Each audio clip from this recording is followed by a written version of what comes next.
अस्सलामुअलैकुम। TNN TV के साथ मैं हूं कौकब फारूकी। सबसे पहले शामिल करेंगे न्यूज हेडलाइंस। मार्केट से जायद कीमत पर डॉलर फरोख्त करने वाली कंपनीज के खिलाफ कार्रवाई का फैसला। ओपोजिशन के रहनुमाओं और तर्जुमानों की जबानें गिरवी हैं, फिरदौस आशिक ऐवान।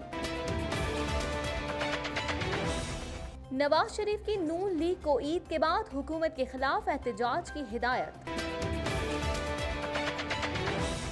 JF-17 थंडर नए रेडार के साथ मार्च 2020 तक ऑपरेशनल होगा, एयर चीफ मार्शल। मकबूजा कश्मीर में भारत की रियासती दहशतगर्दी, मजीद 5 कश्मीरी शहीद, दफ्तर खारजा की मजम्मत। आइंदा माह क्लाइमेट चेंज प्लान का ऐलान करेंगे एंड्रयू शीयर। कनाडा के सैलाब से मुतासिरा सूबों का वफाकी हुकूमत से $138 मिलियन की इमदाद का मुतालबा। फिलिपाइन की जानिब से कनाडा को कचरा उठाने के हवाले से दी जाने वाली डेडलाइन खत्म। वाइस एडमिरल मार्क नॉर्मन को 2017 में मुअत्तल किए जाने के फैसले की हिमायत करते हैं कैनेडियन वजीर दिफा। चीन में विकिपीडिया पर पाबंदी आयद। गैर मुल्की टेलीकॉम कंपनीज खतरा करार, अमरीकी सदर ने कौमी इमरजेंसी नाफिज कर दी। हेडलाइंस आपने जानी, खबरों की तफसील शामिल करेंगे इस ब्रेक के बाद।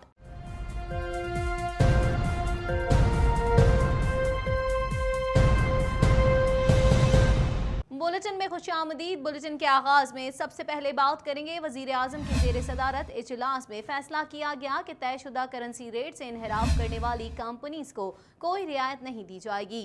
मार्केट से जायद डॉलर फरोख्त करने वाली एक्सचेंज कंपनीज के खिलाफ सख्त कार्रवाई की जाएगी।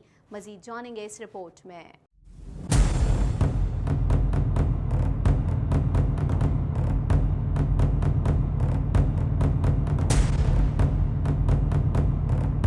हुकूमत ने मार्केट से जायद कदर में डॉलर फरोख्त करने वाली एक्सचेंज कंपनियों के खिलाफ कार्रवाई का फैसला किया है। रुपए के मुकाबले में गैर मुल्की करेंसियों की कदर में इजाफे के हवाले से वजीर आजम की जेर सदारत आला सतह का इजलास हुआ। इजलास में chairman FBR, governor state bank, DG FIA और DG IB के अलावा security and exchange commission of Pakistan का वफ्द भी शरीक हुआ। इजलास में एमनेस्टी स्कीम के तहत असासे जाहिर न करने वालों के खिलाफ मुजवजा कार्रवाई पर भी गौर किया गया। इजलास के दौरान दी गई ब्रीफिंग में बताया गया कि डॉलर की मार्केट कीमत खरीद $143.50 जबकि कीमत फरोख्त $144 है। इसी तरह सऊदी रियाल की कीमत खरीद $38.20 जबकि कीमत फरोख्त $38.35 है। इजलास में फैसला किया गया कि तयशुदा करेंसी रेट से इनहराफ करने वाली कंपनियों को कोई रियायत नहीं दी जाएगी। मार्केट से जायद डॉलर फरोख्त करने वाली एक्सचेंज कंपनियों के खिलाफ सख्त कार्रवाई की जाएगी। वजीर आजम की मुआविन खुसूसी बराए इत्तलात फिरदौस आशिक ऐवान ने अपने एक बयान में कहा है कि ओपोजिशन के रहनुमाओं और तर्जुमानों की जबानें गिरवी हैं। उनके अंदर उनके करप्ट लीडर बोलते हैं। शाहिद खाकान अब्बासी एक कठपुतली वजीर आजम थे। वो एक बार शरीफों का नहीं इस मुल्क का बनकर सोचते। मजीद जानेंगे इस रिपोर्ट में।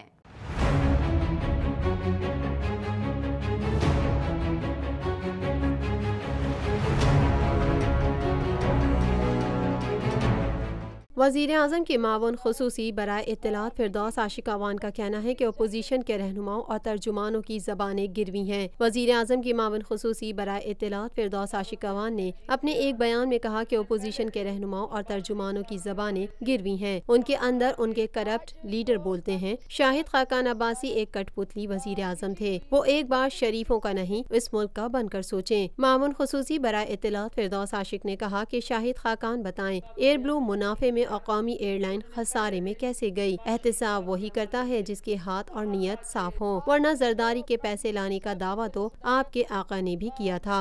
कुछ बात करेंगे साबिक वजीर आजम नवाज शरीफ ने पार्टी रहनुमाओं को बेरोजगारी, एमनेस्टी स्कीम और महंगाई पर हुकूमत के खिलाफ एहतजाज की हिदायत कर दी है। मजीद जानेंगे इस रिपोर्ट में।